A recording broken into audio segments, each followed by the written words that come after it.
1000 वर्ष तक तपस्या की। बबलू जी ध्यान देना, गोपिकाओं के हृदय में जो भगवान के प्रति विशुद्ध प्रेम है, उस विशुद्ध प्रीति की प्राप्ति के लिए एक महात्मा जी ने, ऋषि जी ने 60,000 वर्ष तक तपस्या किया। फिर भी तपस्या के बाद भी वे उस विशुद्ध प्रेम को नहीं पा पाए जो गोपिकाओं के हृदय में विद्यमान है। उन्होंने स्वयं कहा है इसको सज्जनों, नारद भक्ति सूत्र में भक्ति की बड़ी अनुपम दिव्य व्याख्या किया है देवर्षि नारद जी ने। प्रेमा यथा व्रज गोपिका, प्रेम कैसा हो? तो देवर्षि नारद जी कहते हैं प्रेम तो जैसे व्रज की गोपिकाओं के हृदय में है वैसा प्रेम प्रेम है। षष्ठिवर्ष सहस्राणि मया तपतं पुरा तपः, तथापि च न मे प्राप्ताः तासां वै पादरेणवः। गोपिकाओं के विशुद्ध प्रेम को जान करके द्वारिका लीला में रुक्मिणी आदि के मन में भी क्षोभ हो जाता था, दुख हो जाता था। क्यों?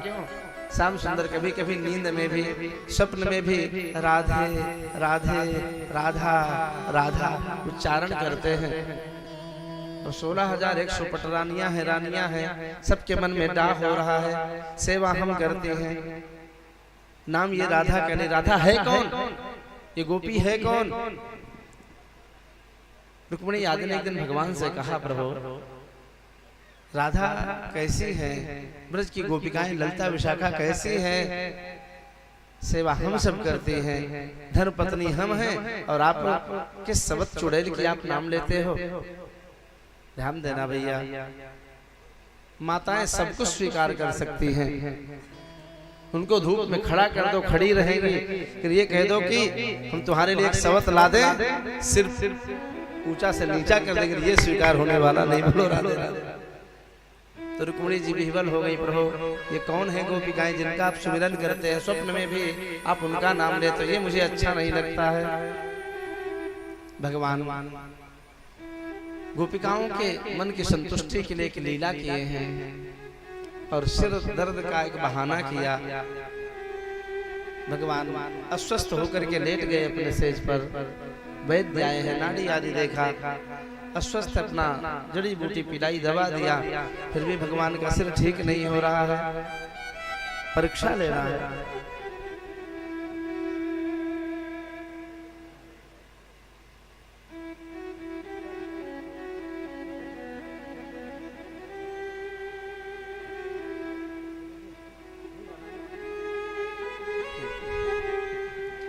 इस प्रकार से सज्जनों, अब भगवान का सिर दर्द हो तो दवाई से ठीक हो, वो तो अपनी राजरानियों के अहंकार को दूर करने के लिए भगवान ने लीला की है।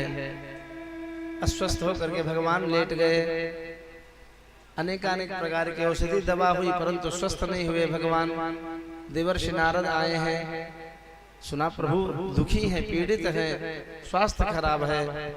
प्रभु किसी भी प्रकार की औषधि आपको काम नहीं कर रही, आप तो स्वयं जानते होंगे कि आपका दर्द कैसे ठीक होगा, आपकी पीड़ा कैसे जाएगी। भगवान ने कहा है, हाँ देवर्षि नारद, एक उपाय है, यदि वो उपाय हो जाए तो मेरा सिर दर्द दूर हो जाएगा। उस उपाय को कोई जल्दी करेगा नहीं, समस्या तो ये है। प्रभु आप आज्ञा करिए, हम व्यवस्था करेंगे उसकी।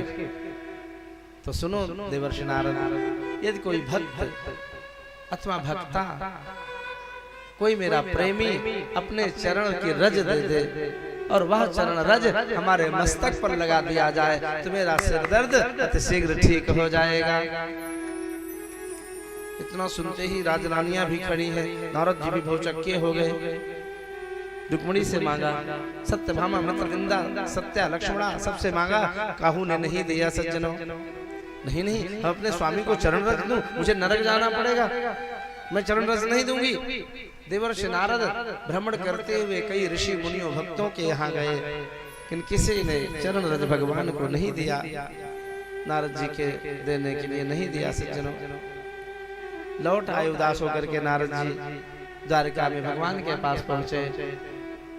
देवर्षि रज लाए हो, किसी के चरण के रज मिली की नहीं? प्रभु मैंने आपके बहुत भक्तों से मांगा, किसी ने चरण रस देने को स्वीकार नहीं किया है, किसी ने नहीं दिया है। पूरी द्वारिका अधीर है, कैसे प्रभु का सिरदर्द कष्ट दूर होगा। कन्हैया ने कहा, हे नारद जी आप ब्रजमंडल गए कि नहीं गए? कहा प्रभु मैं आसपास से तो लौट आया लेकिन ब्रजमंडल नहीं गया। क्यों? क्योंकि आपकी भी प्रीतमाएं गोपिकाएं आज भी आपके बिना तड़प रही, रुदन कर रही है। मैं वहां जाकर के उनको कैसे संतप्त करूं? आपके विरह में वैसे ही वे दुख में पीड़ा में डूबी है। आपके दुख को सुना करके उनको मैं और अधीर कैसे करूं? अतः मैं उनके पास नहीं गया, बाकी बहुत जगह पर गया। भगवान ने आज्ञा दिया है, हे नारद जी एक बार आप हमारी प्रीतमाओं गोपिकाओं के पास तो जाओ, उनसे भी याचना करो रज की। नारद जी ब्रजमंडल में पहुंचे हैं। नारद जी को आया हुआ देख करके गोपिकाएं विवल होकर के चारों तरफ से घेर लेती हैं। कहो देवर्षि द्वारका में प्रीतम तो ठीक है ना? नारद जी उदास है। नहीं देवियों, हे गोपिकाओं आपके प्रभु इसमें बहुत पीड़ा में दुख में है। क्या हुआ मेरे प्रीतम को? उनका मस्तक बहुत दुख कर रहा है, पीड़ा में भगवान इसमें बहुत दुखी है। तो क्या कोई उपचार नहीं हुआ, दवा आदि नहीं हुई, वैद्यादि नहीं आए? सब कुछ हुआ, सब करके लोग हार गए हैं। कोई भी उपाय से ठीक नहीं हो रहा है। एक उपाय है वह कोई करने को तैयार नहीं है। कन्हैया ने स्वयं कहा है, यदि कोई भक्त अपने चरणारविंद का रज दे दे और मेरे मस्तक से लगा दिया जाए तो मेरा दर्द ठीक हो जाएगा। हम बहुत से मांगे हैं, किसी ने देने को तैयारी नहीं की, कोई देने को तैयार नहीं है। इतना सुनते ही सज्जनों गोपिकाएं पत्तों को तोड़ी है और अपने चरण को ब्रजरज में रगड़ रगड़ करके और अपने चरण के पास रख करके झाड़ लगी, ब्रजरज झाड़ झाड़ करके नारद जी के पास ले गए। हे नारद जी ले जाइए, आप प्रीतम के मस्तक पर जाकर के शीघ्र लगाइए।